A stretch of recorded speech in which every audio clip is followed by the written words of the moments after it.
तो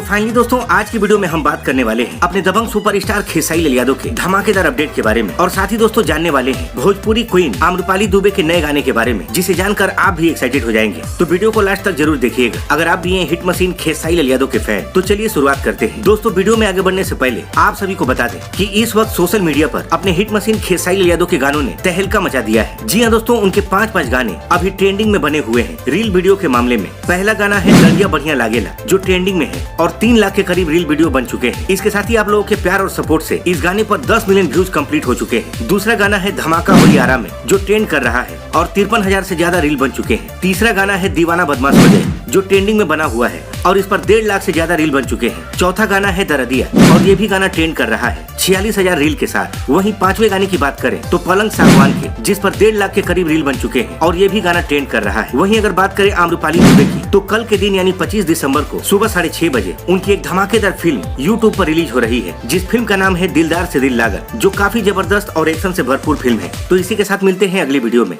तब तक के लिए जय हिंद जय भोजपुरी।